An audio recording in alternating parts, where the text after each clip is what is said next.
Hello,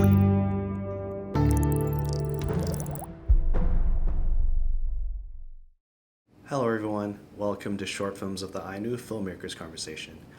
Firstly, I would like to extend my gratitude to the two filmmakers joining us today in conversation, where we will delve into the remarkable efforts in capturing and preserving Ainu cultures and Ainu communities. This conversation is in conjunction with our online screening program, Short Films of the Ainu, which is streaming Canada-wide for free until August 26th. We are honored to be joined by YAMADA Yuichiro, the director of Happy Ainu and rametokkor, who joins us all the way from Japan. Tuning in from New York is MIZOGUCHI Naomi, who will be speaking on behalf of KAYANO Shiro, who directed TONOTO Kamuy, A Spirit of Sake, as well as Language is Proof of the People, a story about canoe-making. Director Mizoguchi Naomi's company, GARA Films, serves as a distributor of Director Kayano's films and facilitated their English translation and subtitling. Director Mizoguchi herself has made an acclaimed documentary called Ainu Indigenous People of Japan, a film that we had the privilege of screening twice last year. The four short films of our online program, as well as Director Mizoguchi's featured documentary, were all shot in the town of Biratori in Hokkaido. Director Kayano is a resident of Biratori, and Tonoto Kamuy is his first piece of work as a filmmaker. Director Kayano's father, Kayano Shigeru, was one of the last native speakers of the Ainu language and the leader of the Ainu's ethnic movement in Japan in the 1990s. He wrote over 100 books about Ainu culture and language and recorded traditional stories which were passed down only orally in the past. Hi there, Director Mizoguchi. Hello, Director Yamada. Welcome, both of you. Thank you for being here once again for this conversation. Just to get right into it, we have a few questions prepared from the Japan Foundation and a few questions from our audience who have already watched the four films that both of you are involved in. What initially inspired you to create films centered around Ainu culture? And what drew you to this topic and its people? First, Director Yamada, please, you can go ahead and answer this question first. Hello, everybody. My name is Yuichiro Yamada. I'm a local Hokkaido documentary filmmaker. I grew up in Hokkaido and I still live in Hokkaido, but 15 years ago, I was a grad student in Buffalo, New York. I studied in SUNY Buffalo. It's close to Toronto. So Toronto is my favorite city. And I'm very happy to come back online. And while my documentary professor, Sarah Elder there, she asked me about Ainu because she knew I'm from Hokkaido, but I just simply couldn't answer anything, and I just didn't know anything about Ainu, although I grew up in Hokkaido. So I was just simply surprised how ignorant I am. So I kind of fascinated to know the Ainu culture and Ainu people, why we don't know the people who live in the same island. So I thought like in the United States, I can see a lot of racial discrimination, but I believe that we don't have that kind of thing in Japan. But because I simply didn't know anything about Ainu, so I felt something that's a start to me. And yourself, Director Mizoguchi? Hi, my name is Naomi Mizoguchi. I'm a filmmaker myself. I'm an independent filmmaker for almost 30 years. I'm not Ainu, I'm Japanese. I grew up in Hyogo Prefecture, which is in the middle of the main island. And I moved to New York. And then fast forward, I was interested in focusing on the minorities who don't have access to video. So I co-established nonprofit organization back in 2008 to teach indigenous people all over the world how to make film. So we bring cameras and we teach and we produce in their language together, and we leave the equipment. That's what we were doing. And then same as Mr. Yamada, um, my colleague asked me one day about Ainu. I couldn't answer anything. I was so embarrassed. So I that's made me think I should know about it. I wanted to know about the Ainu people, which is the indigenous people in my home country. So that's how I started. Today I am going to present Mr. Shiro Kayano's films that I found this. When I visited the Biratoricho, he showed me these films, and I was so impressed. This is very great. So I offered, why don't you make an English version so I can help, um, disseminate these important videos. So that's how it started. Was it enough? Yes, that's both great. Thank you both for your introductions and what got you both into wanting to make films about the Ainu community and Ainu culture. Um, Oh, what, excuse me. I sorry, didn't yes, really answer his question. Should I say now? yeah, sure, sure, yeah. Please go ahead. So now I asked Mr. Kayano about question number one. So his answer was, quote, as I mentioned in the introduction of the video, in order to apply for subsidy from the Shimonaka Foundation, a short video was required that led to the making of this film, Tonoto Kamuy. So that was one. The second film, the language is the proof of the people. That was because I was suggested to show a film at the Yamagata International Documentary Film Festival. So, quote, so that was his answer. Great, thank you so much. Um, One interesting and intriguing aspects of the four films that we're showing um, is how it presents both past and present, and how it kind of intertwines the traditional and contemporary elements. Um, and as you watch the films, it's almost as if you're traveling back and forth through time. From the '90s, but also before that with the archival footage, and then the more contemporary setting through director Yamada's films. Um, uh, I throw it back to director Mizoguchi on speaking on behalf of director Kayano. Could you elaborate what he found crucial and meaningful during the creation of those two films, particularly the emphasis on like traditional crafts and the intricate process of crafting the alcoholic beverages, the tonoto, and also the canoes. So this was his answer. Quote, once videos are captured, everything will become the past. The present is fleeting. I think it's valuable that I was able to record conversations as parents and the child through the production of Tonoto Kamuy. As for language is the proof of the people, something meaningful was that you can see Mr. Noriyuki Fujitari's impressions comment at the end. That means Mr. Noriyuki in the film, he just keep working, working, working, doesn't say anything. But Mr. Kayano was able to capture what he thought about the the canoe making. So I'm gonna continue his quote. And it was also interesting to see myself when I was younger in the credit. Those images would have never been captured if I didn't make the film, end quote. So that was his answer.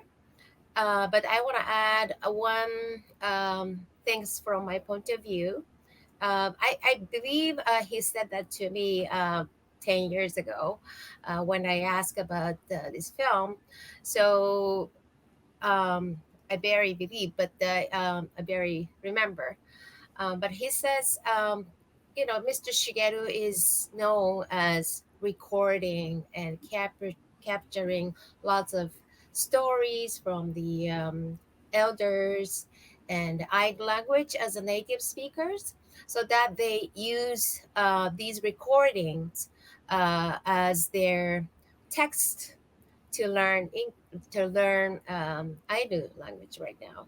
So it's a tremendous amount of recording and then writing his father did.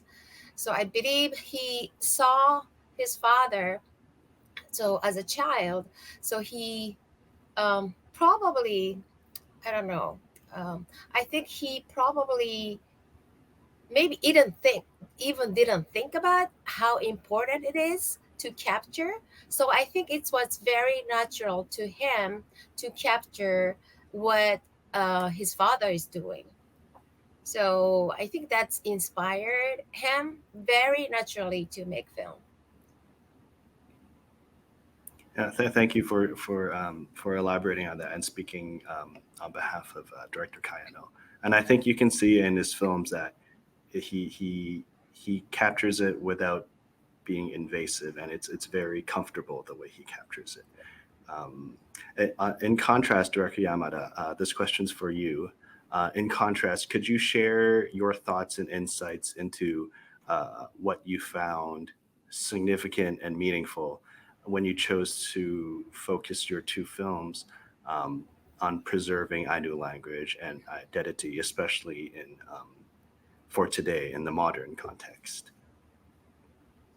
Because as I mentioned before, I just didn't have any idea about Ainu. So going to New Britannia and to see people there is, to me, is learning process.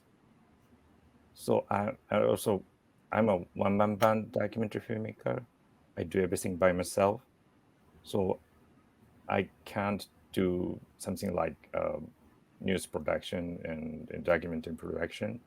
So I just focus on today's Ainu people, and to me, like meeting with Kenji Sekine is a really big thing, and he's very nice, and at first I met him and he said he's a Ainu language instructor, and I thought, what?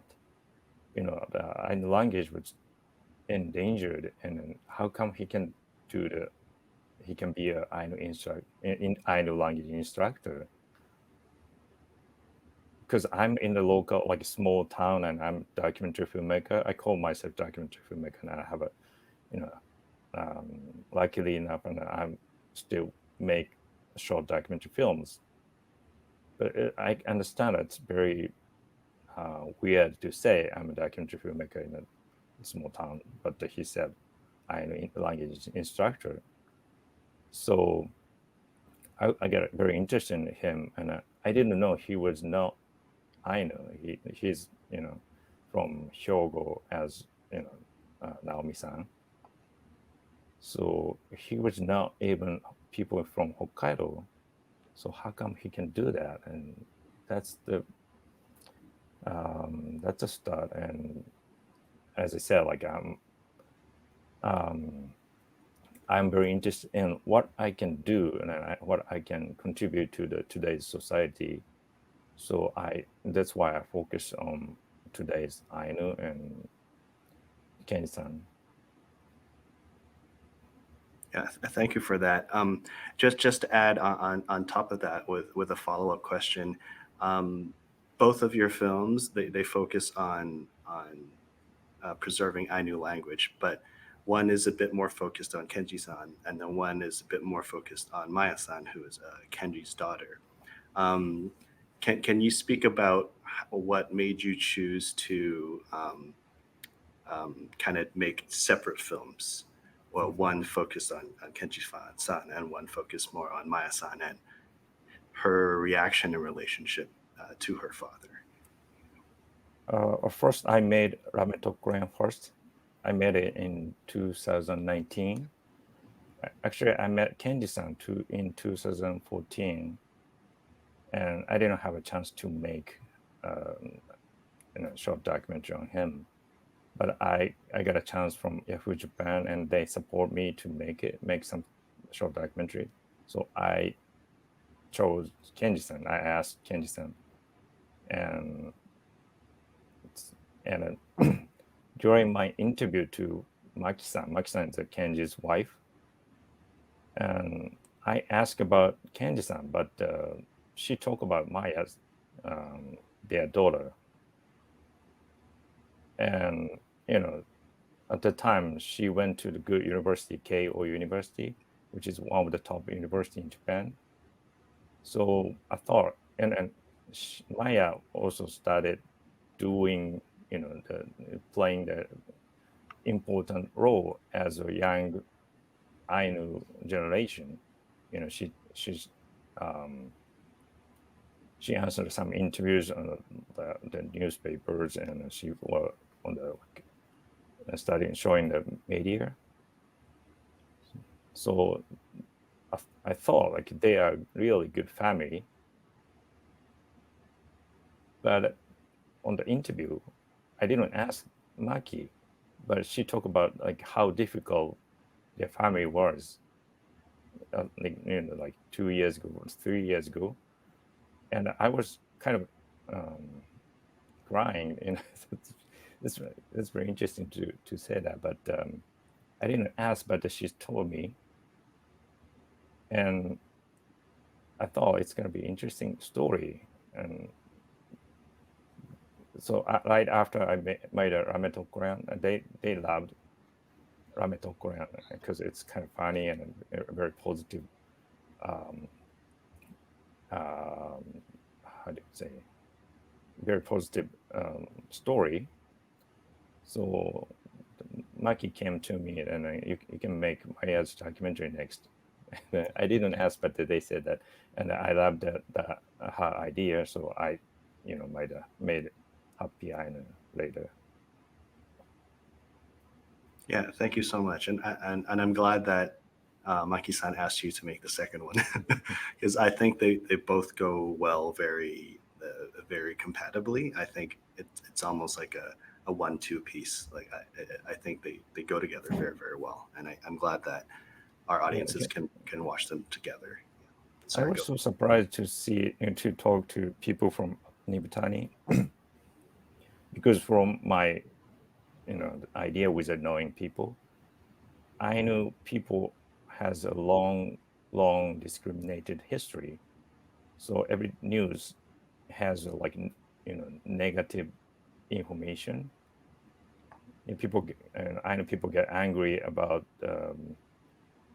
their right. So every time I see Ainu people on TV, they get angry with something. But when I went to Nibutani, surprisingly, they are so funny people, and I've never seen those kind of funny people in Hokkaido. And they try to, Osaka is a very famous city about comedy, but Nibutani is almost like Osaka.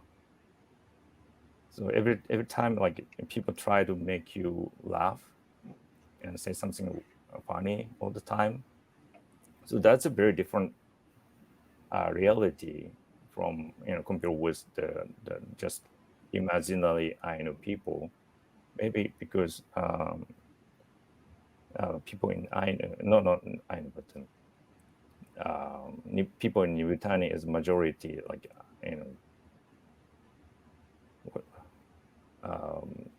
compared with Japanese people, there are so many Ainu people in Nibutani. That's why they are majority there. So that's why the reality is really bit different, and more funny people there, and then the reality made me shocked and surprised, and I thought like I can use the surprising reality in my documentary and try to make a little bit comical, and I try to make a love story first for rametokkor, and I try to make a first love story type of documentary with Kenji-san and Maki-san. Yeah, and I think what I particularly liked about those your two films is it just shows that they're just regular humans, that it's not stereotypical. They're just funny, joyful people who are trying to do their best. And I think that it's important for filmmakers like yourself and director Kayano and director Mizoguchi to show these real, not stereotype, not caricature versions of Ainu people. So thank you for that. Um, moving on to my next question, I throw it back to director Kayano. Um, we talk about language a lot, and nowadays you can see a new generation learning the Ainu language by using director Kayano Shiro's father's Ainu dictionary and recordings as part of their education. Um, how did director Kayano see the current state of, or how does he see the current state of Ainu language that himself and his father um, have inherited from his father, director Kayano Shigeru's legacy? Hi. Okay. So I'm gonna read Mr. Shiro Kayana's answer. So quote: Compared to 1988, Ainu language class has changed. In particular, the children's class started as a 2-hour class twice a month, but now we hold twice a week on Mondays and Fridays, and we have 104 classes a year. Each class is an hour and a half long. In the children's class, we teach Ainu language by singing and using a card game, which kids enjoy and have fun. I think it is a good idea to import. Sorry, I think it is a good idea and important to keep children motivated to learn the language. Nowadays, people learn about Ainu culture and language by using the internet, such as Maya Sekine's Shito channel that's on YouTube, or the Ainu Culture Foundation's YouTube channel for conversations. For the adult class, we still learn the Ainu language in a traditional way in person. Now, I think it's time to shift to conversation centered classes using the Te Atarangi method, which is the method of learning Maori that doesn't use books or pens and dictionaries. Quote. I really enjoyed Director Kaino's answer comparing to uh, Maori learning and language in New Zealand, or what we know as New Zealand. I throw this to Director Yamada. Um, you know, with people like Maya Sekine putting Ainu language classes onto YouTube and onto the internet. Um, how, from your experience filming those two documentaries, how do you feel the modern new students of the Ainu language can engage in these new methods, and do you think it is effective with these online tools? I think I think because of her YouTube channel and more people can get access to Ainu language very easily, and also Kenji also has online Ainu language class 2 times in a week. So he used Zoom, and also the other young Ainu guy, and he used Instagram to to show his process of Ainu craft making. So people start using new technology and to spread the Ainu culture, and because of the Golden Kamuy and the other Ainu related drama, and people get more and more interest to Ainu. And 2 days ago, 3 days ago, I went to Nibutani to join Chipusanke. It's a traditional event, annual event, and I saw many foreigners and many young people from different areas. So definitely those new technology helps to get more and more people to Nibutani. Yeah, thank you for that. And this kind of leads into my next question quite seamlessly. Um, Director Yamada, you mentioned that you were recently in Yuvatani and you saw a lot of foreigners and visitors there who you might be surprised to see them there.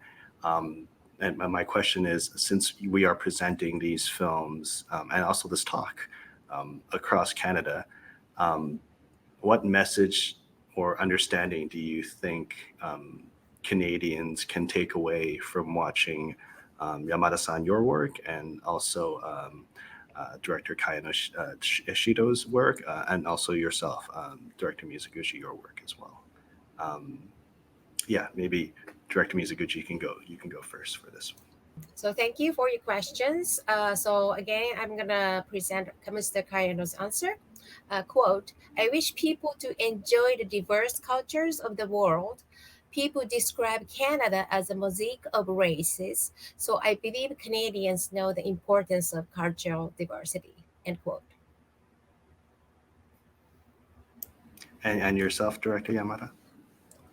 It's kind of difficult question to answer because I'm still learning Ainu culture and and try to get to know people there, and I have a really good time and enjoy hanging out with them.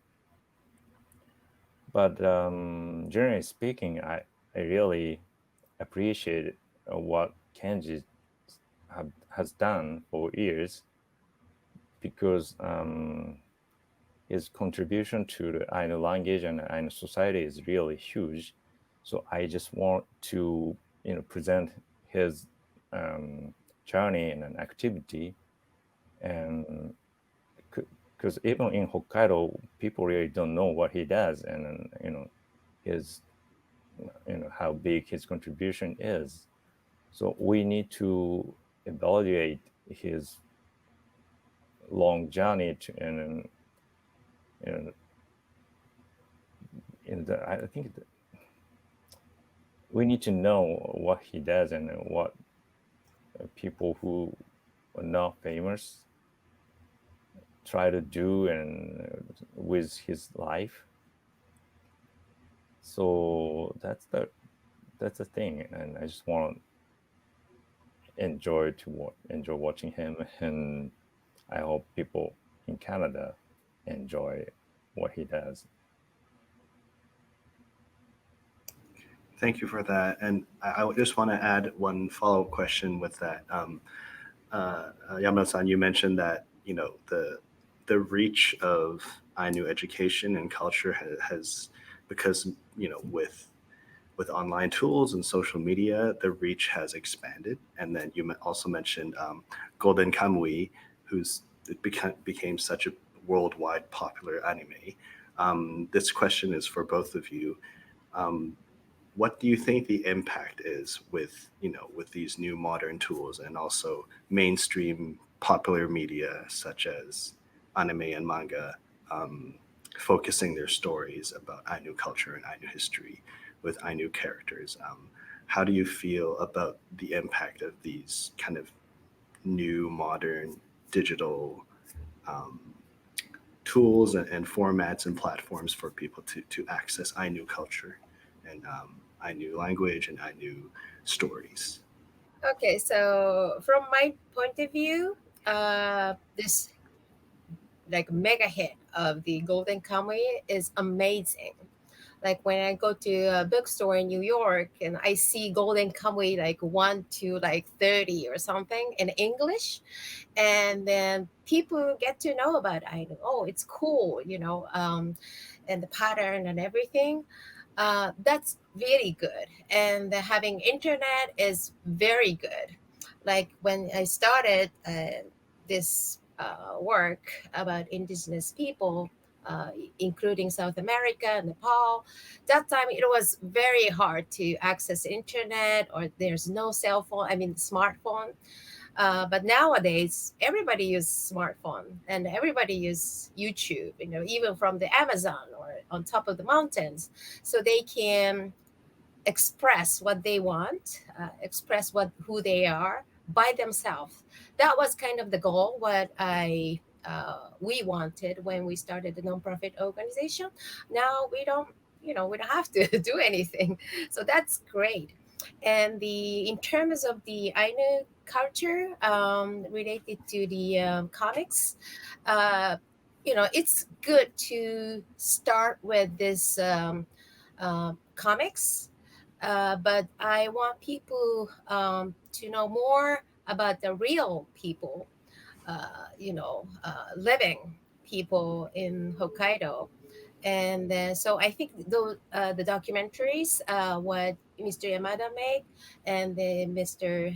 Kayano made, and I made, were very informative to get to know more about the real people.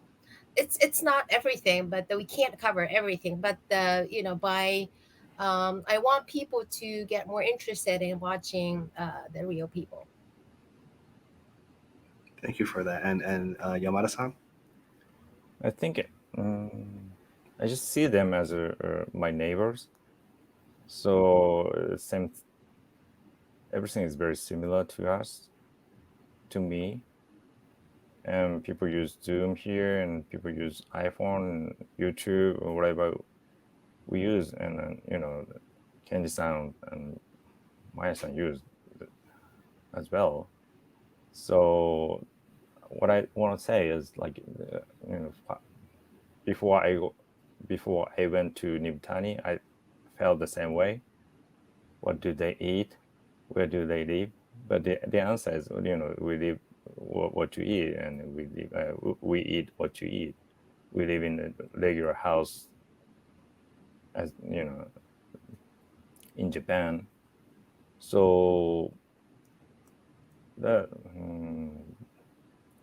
just neighbors, and that's a good part to see the reality.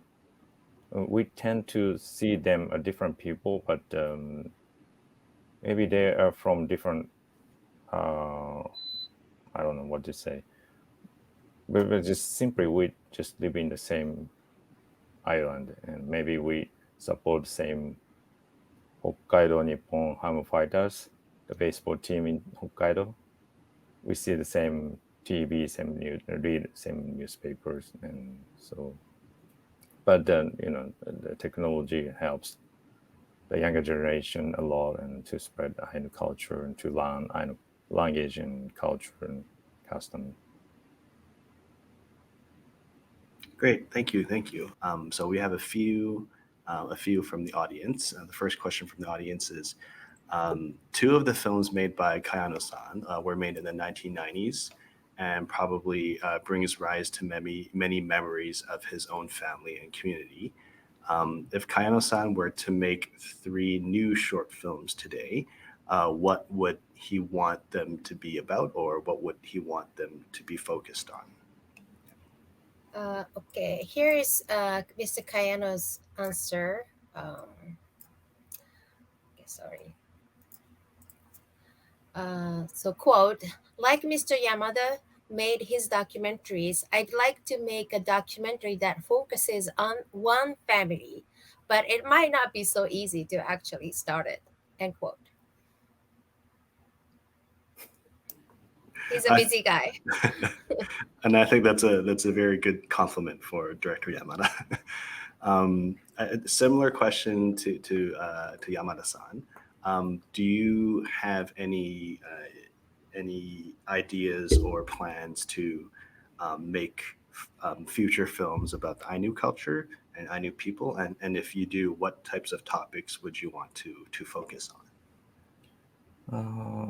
I want to make a documentary again with people there, but I still don't have a specific idea. But because of the people there, it will be it should be comedy type of documentary because they are very funny people. But I want to make some in the future. And we look forward to watching it.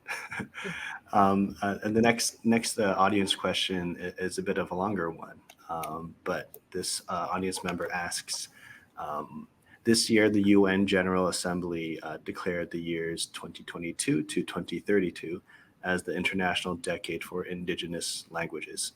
Every language has its own view of the world and ways of understanding, um, of focusing.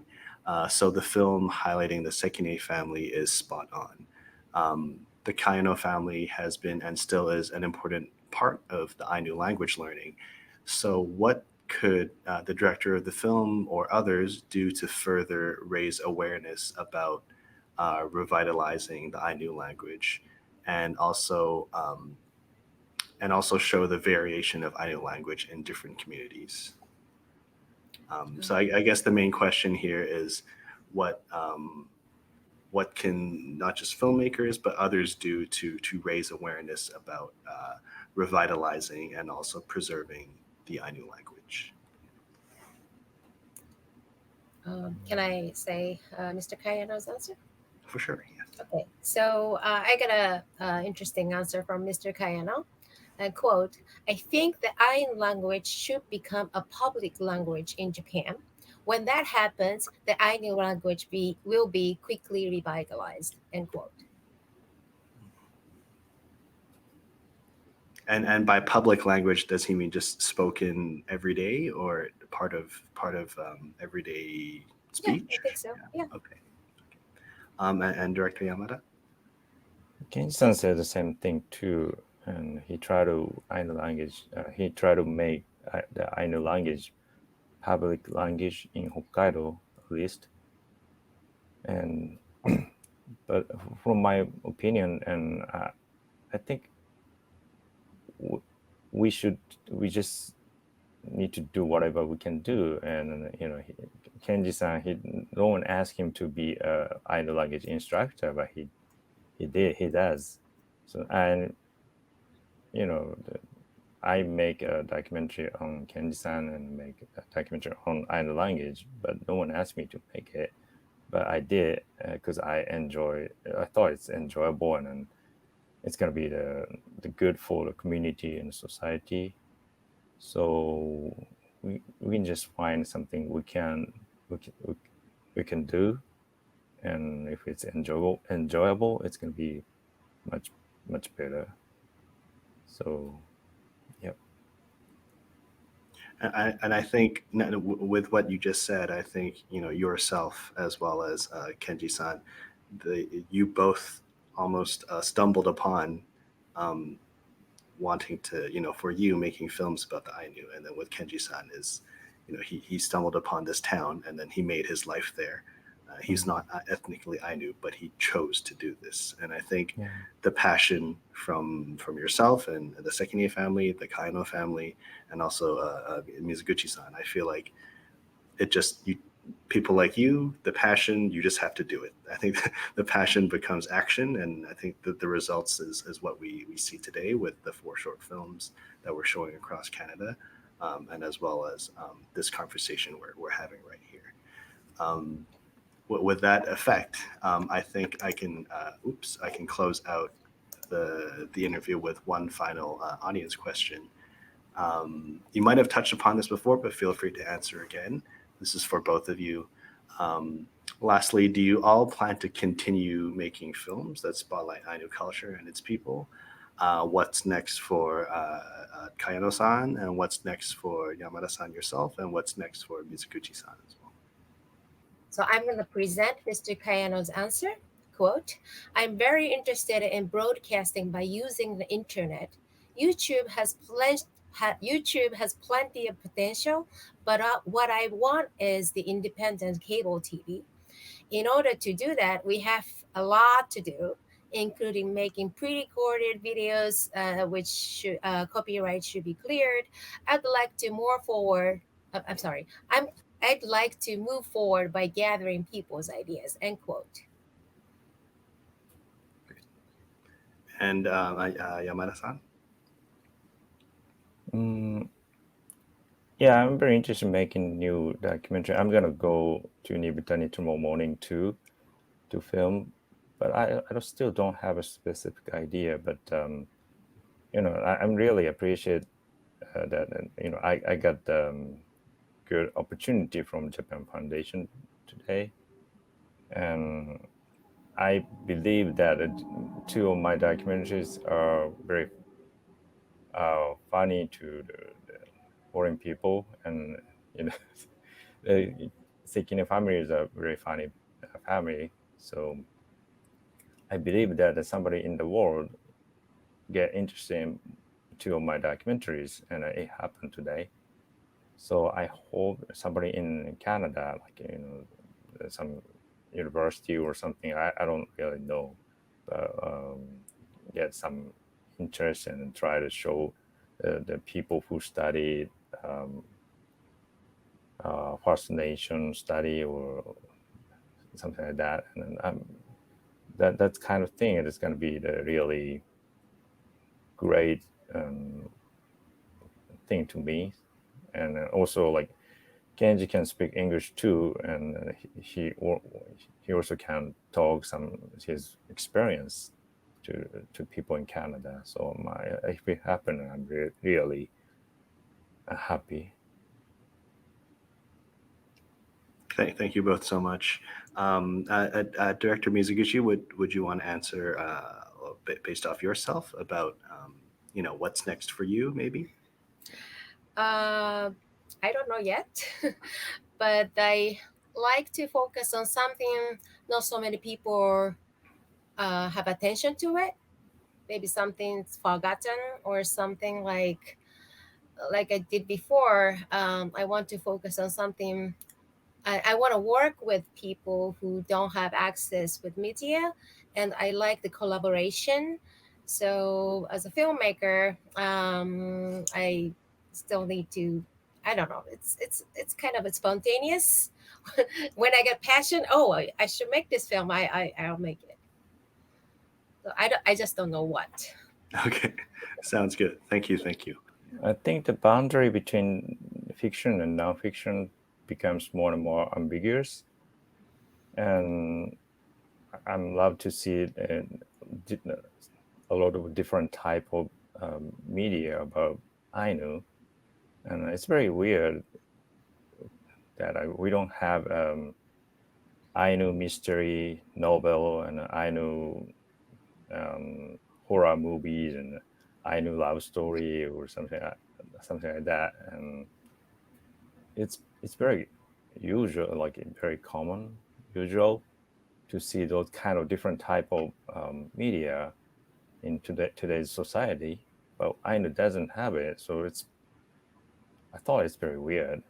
And my documentary focused on just like um, arguing between father and daughter, and I don't think people make that kind of documentary in the news media as a news media. But I'm a one-man band. I can do whatever I can do, and I just film like who I kind of like, who I like. So that it happened before in front of camera. So everything is true. But in terms of Ainu, people didn't show that kind of aspect, like a usual family scene. So we need to focus on those kind of aspects, like as a neighbor. So I really appreciate Golden Kamuy and the Moshiri and the other documentaries and related to Ainu. So I want to see more and more. Yeah, I agree. I would love to see an Ainu horror film. That would be amazing. To close off, do either of you have any other thoughts you would like to share? Any final messages that you would like to share to our audiences? Yeah, please go ahead. Um, I understand it's not so easy to fly to Japan or Hokkaido. But Hokkaido is very, very beautiful. It's worth to visit. Okay, you can stop by Tokyo for 1 or 2 days and the flight to Hokkaido and rent a car or whatever, just to go to this community. People welcome you, and then like I was welcome, try to ask questions, or become friends. I think becoming friends, like drinking, eating, chatting, really help to any friendship or anything, even for the peace for the world. So I'd like to encourage you to go there, and I'm happy to help you as a middleman. Amazing. And Yamada-san? I'm gonna say a very small and personal thing, and I hope you watch my two of my documentaries, which I really love, and I hope you if you like it, and just give me a message and give Sekine family's message. I'll tell them how if you give me a message, and I hope we can have like those kind of uh, good relationship. Although I live in Hokkaido, you live in Canada, but you can still have a good relationship. It's gonna be good start by watching just short documentaries, and yeah, I hope you watch and enjoy it. Yeah. And I think people will, and I think people have already enjoyed the films, like myself. But yeah, I would like to thank you both again for joining us for this wonderful filmmakers conversation, in conjunction with our short films of the Ainu program, which will be streaming across Canada for free until August 26th. Director Mizoguchi Naomi, Director Yamada Yuichiro, thank you both once again for joining us. And yeah, please take care, and hope to see more of your work soon. Thank you for having us. Thank you very much.